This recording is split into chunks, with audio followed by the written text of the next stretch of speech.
парус души.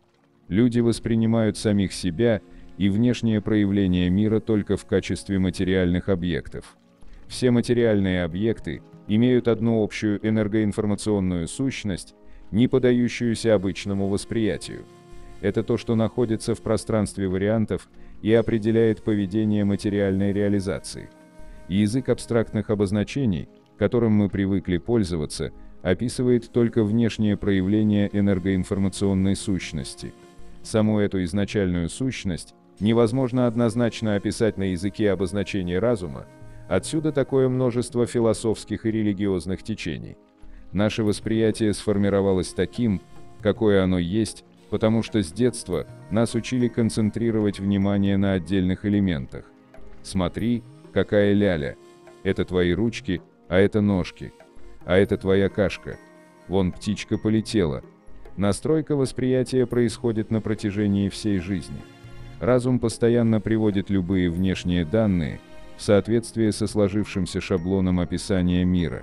Например, если мы никогда не видели энергетическую оболочку человека, то разум так просто не допустит, чтобы она открылась нашим глазам, это не согласуется с привычным шаблоном. В детстве никто не обращал нашего внимания на ауру, поэтому она не вошла в шаблон описания мира. Теперь мы можем теоретически знать, что аура есть, но практически ничего не увидим. Механизм восприятия окружающего мира до сих пор является белым пятном. Можно лишь обсуждать его отдельные стороны. Муравьи, например, никогда не видели звезды. Они не видели и солнце, и горы, и даже лес. У них просто зрение устроено так, что они с рождения имели дело только с близко расположенными предметами. Их восприятие окружающего мира в корне отличается от нашего. А как выглядит мир на самом деле? Это попытка задать якобы объективный вопрос и получить объективный ответ. Однако данный вопрос сам не является объективным. Мир выглядит именно так, как мы его видим, потому что понятие «выглядит» тоже элемент шаблона нашего восприятия. В шаблоне слепого крота, например, не существует понятия «выглядит». Мир демонстрирует нам себя в соответствии с нашим шаблоном восприятия, и в то же время он выглядит никак. Нет смысла утверждать, что мир выглядит как обычно, или как скопление светящейся энергии, или как-нибудь еще. Имеет смысл лишь говорить об отдельных его проявлениях, которые нам удается воспринимать. Сознание человека – продукт социальный. Оно базируется на понятиях и определениях всего, что нас окружает. Душа, подсознание, есть у человека с рождения.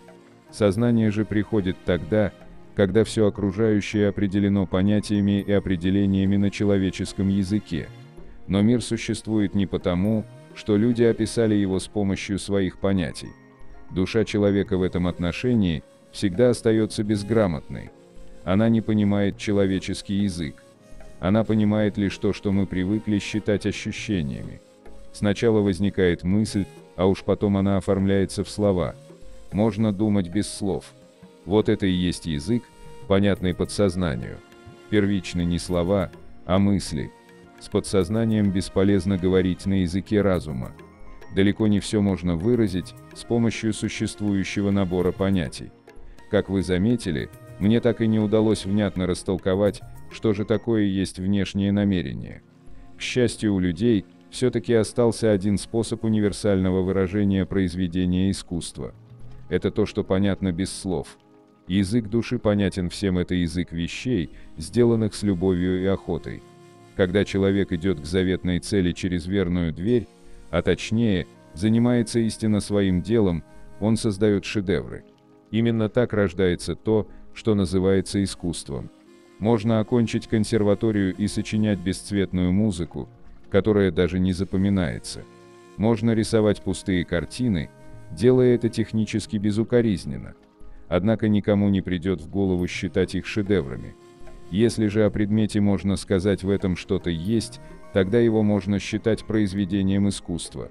Что именно там есть, потом будут объяснять ценители и критики. Но это что-то понятно всем сразу и без слов. Взять, например, картину «Улыбка Джоконды». Это есть язык, который понимают все. Слова здесь не нужны. Слова бессильны выразить понятное всем и так. А что именно понятно, это даже не важно. Каждый понимает и чувствует по-своему. Можно, конечно, сказать, что улыбка ее загадочная или что в ней есть нечто неуловимое, и так далее. Все равно слова не смогут объяснить то самое, что делает картину шедевром. Улыбка Джоконды вызвала такой оживленный интерес не только по причине своей загадочности. Вам не приходило в голову, что улыбка Джоконды и улыбка Будды очень похожи? Считается, что Будда достиг просветления еще при жизни. Другими словами, ему удалось, подобно капле, ощутить свое единство с океаном. Улыбка Будды на всех изображениях совершенно бесстрастна и в то же время выражает спокойствие и блаженство. Ее можно охарактеризовать как созерцание вечности. Когда видишь улыбку Будды в первый раз, появляется странная смесь недоумения и любопытства. Это потому, что она напоминает капли о чем-то далеком и забытом ощущении единства с океаном. Любое напоминание о былом единстве задевает чувствительные струны души. После возникновения собственно человеческого языка, язык души постепенно атрофировался. Люди слишком увлеклись языком разума, поэтому он со временем вышел на первое место.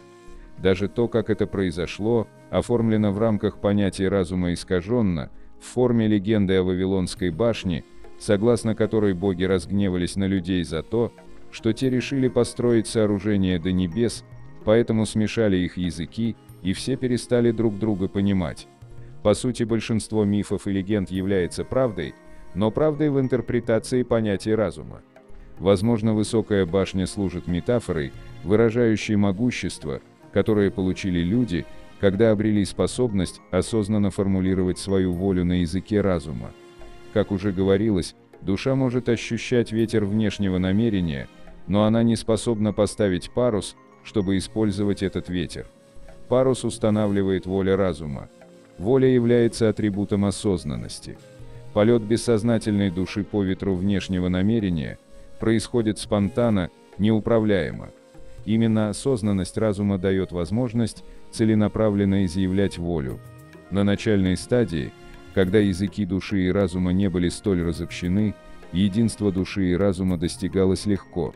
Впоследствии разум увлекся конструированием мировоззрения в рамках своих обозначений, что уводило его все дальше от понимания той изначальной сущности, лежащей в основе внешнего намерения. В результате колоссальных интеллектуальных усилий разум добился впечатляющих успехов в технотронном мире материальной реализации, но растерял все, что относится к нереализованному пространству вариантов. Разум ушел слишком далеко, в сторону от понимания всего связанного с внешним намерением. Поэтому многие положения трансерфинга кажутся столь невероятными. Но все же разум способен вернуть себе утраченное. Для этого необходимо наладить отношения души и разума. Трудность заключается в том, что душа, в отличие от разума, не думает, она знает. В то время как разум обдумывает полученную информацию и пропускает ее через аналитический фильтр шаблона своего мировоззрения, душа получает знания из поля информации напрямую, без анализа. Точно так же она может напрямую обращаться к внешнему намерению. Для того, чтобы сделать это обращение целенаправленным, необходимо волю разума и устремление души согласовать, привести к единству. Если такое единство будет достигнуто, парус вашей души наполнится ветром внешнего намерения и устремит вас прямо к цели.